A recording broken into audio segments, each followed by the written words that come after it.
So you want to stencil on coffee, but you don't know how. You're going to learn in like 5 minutes. It's really easy, trust me. Here's everything that you're going to need to create beautiful art on top of your coffee. These are the top 3 liquids, milks that I recommend for stenciling on top of your coffee. It's going to be fat-free milk, creamer of some sort, or this oat foaming cream. I'm not sure how easy this is to find, but I got it at my local grocery outlet. They also sell this on Amazon. Coffee, cinnamon or nutmeg, something like that, helpfully labeled. A mug, of course. A custom stencil from Stencil Stop. Today we got a Super Mario logo stencil and frother of some sort. These are cheap, easy to find.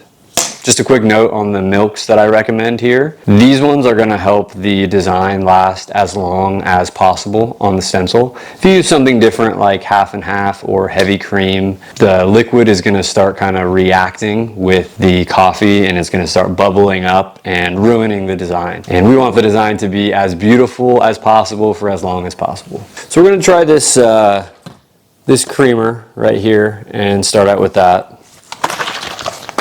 I've found that it works pretty well. Don't need too much. And we're just gonna go ahead and froth it up.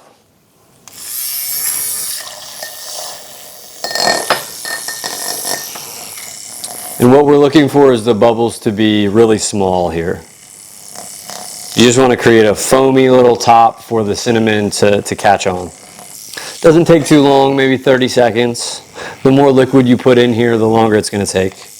That looks about right. You can kind of see the consistency here. Next, we are going to take our coffee, fill up the mug here. And we're kind of going for a, you know, as flat a surface on top as possible. So there's a lot of bubbles in the coffee here, just because it's a fresh pot. So I'm just gonna try to get rid of those. We don't want to overfill this. We want to fill it right up to the edge without going over, because if the stencil ends up touching this froth, this foam, it's going to end up pulling the design off. So we actually don't have enough foam, so we need to add a little bit more. That's no problem. And we want to be sure to not go over the edge here. That looks pretty good. I'm actually going to smooth it out a little bit with a spoon, just so that we have a good surface to work with. Time to put the stencil on. And I use one of these cinnamon little shakers. You don't have to use one. You can obviously just sprinkle it by hand. The application method that I use is kind of a two-handed, so I kind of do a little bit of a tap, as you can see here.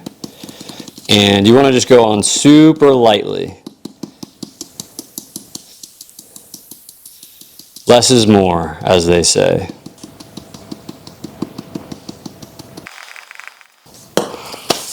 All right, let's see what we got.